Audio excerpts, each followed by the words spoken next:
সুপ্রিয় কৃষিপ্রেমী ও ছাদ বাগানী ভাই বোনেরা, আসসালামু আলাইকুম রহমতুল্লাহি ওয়া বারাকাতুহু। এই ভিডিওটি যে যেখান থেকে দেখতেছেন, বাংলার মাটি কৃষি চ্যানেলের পক্ষ থেকে আন্তরিক মোবারকবাদ জানাই। আমি মোহাম্মদ রবিউল আউয়াল, উপশহরী কৃষি মতে কৃষি সম্প্রসারণ অধিদপ্তর। আপনাদের মাঝখানে বিভিন্ন ফসলের সমস্যার সমাধান নিয়ে বিভিন্ন বিষয় নিয়ে আলোচনা করে থাকি।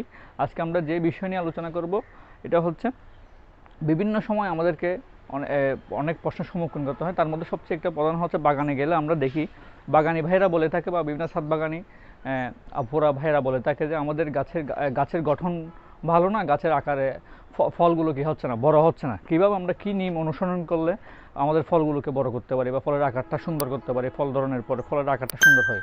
তো আজকে আমরা আজকে এই বিষয়ের উপর ভিত্তি করে ভিডিওটি করা। আমরা 6টি টিপস যদি মনে রাখতে পারি, আমাদের গাছের ফল অমুখী সুন্দর একটা ভালো একটা আকার আসবে।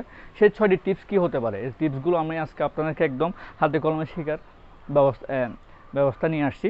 সেই বিষয়টা হচ্ছে প্রথম টিপসটা হচ্ছে, আমরা যখন গাছ রোপণ করব ছোট অবস্থায় গাছের 1/3 যেমন এই গাছটা আমরা দেখালে বুঝতে পারবেন, এই গাছের 1/3 যেমন এখানে যেভাবে কাটা দেওয়া হয়েছে এভাবে কেটে ফেলতে হবে। প্লাস হচ্ছে, যেমন এখানে আরেকটা গাছে আমরা যদি দেখি, এই যে এখানে অনেকগুলো শাখা পোশাখা দেখা যাচ্ছে গোড়া থেকে একদম, এই শাখা পোশাখাগুলো কী করে ফেলতে হবে, ছাঁটাই করে ফেলতে হবে।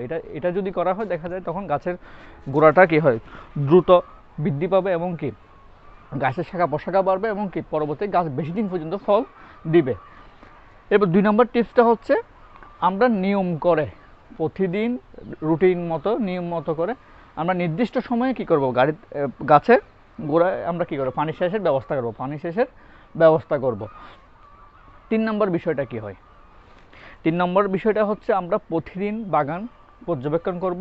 গাছের শাখা পোশাখা, পাতা, গাছের গোড়া, শাখা পোশাকগুলো আমরা প্রতিদিন পর্যবেক্ষণ করব, কোনো রোগবালাই আছে কিনা। রোগবালাই দেখলে এটার সমাধান কী করতে হবে বা এটা কীভাবে দমন করা যায়, সেই বিষয় নিয়ে আমরা দ্রুত পদক্ষেপ নিব। চতুর্থ বিষয়টা কি, চতুর্থ বিষয় হচ্ছে আমাদের মেইন বিষয় হচ্ছে চতুর্থ বিষয়। সেই বিষয়টা হলো, গাছ এখন বর্তমান সময়ে রাসায়নিক সার ছাড়া কোনো চাষাবাদ হচ্ছে না। তো এখন রাসায়নিক সারের উপর নির্ভর করেও আমরা কী করতে হচ্ছে, চাষাবাদ করতে হচ্ছে। এরপর আমরা কী করতে হবে, আমাদেরকে গাছকে দীর্ঘমেয়াদে আমাদেরকে কী করতে হবে, খাবার দিতে হবে। দীর্ঘমেয়াদী খাবার বলতে আমরা কী বুঝি, গাছকে রাসায়নিক সারের পাশাপাশি আমাদেরকে কী গাছে প্রচুর পরিমাণ জৈব সার ব্যবহার করতে হবে। যেমন জৈব সারটা ব্যবহার যদি করি, আমার জৈব সার ব্যবহার করলে গাছের দ্রুত মাটিতে কী করবে, শিকড় বৃদ্ধি পাবে। প্লাস হচ্ছে আমাদের গাছের মাটির আর্দ্রতা বৃদ্ধি পাবে। মাটির যেটা বিষক্রিয়া থাকে সেই জিনিসটা কী হয়ে যাবে, সরে যাবে।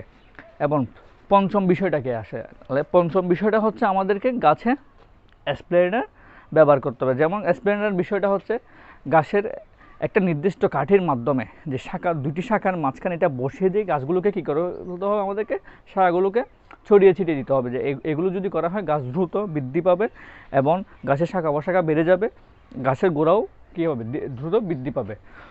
ষষ্ঠ বিষয়টা হচ্ছে, আমাদের গাছের প্রথম বছর যখন ফলন আসে, যেমন এই গাছটাতে আমাদের ফলন আসলো, এই গাছের প্রথম বছর যখন এরকম ফলন আসবে, ফলনগুলো দেখতে অনেক সময় দেখা যায় অনেক সুন্দর হয়।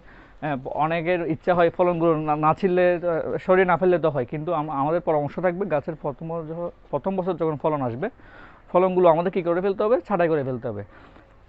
এটা করার ফলে কী হবে, গাছ দ্রুত বৃদ্ধি পাবে।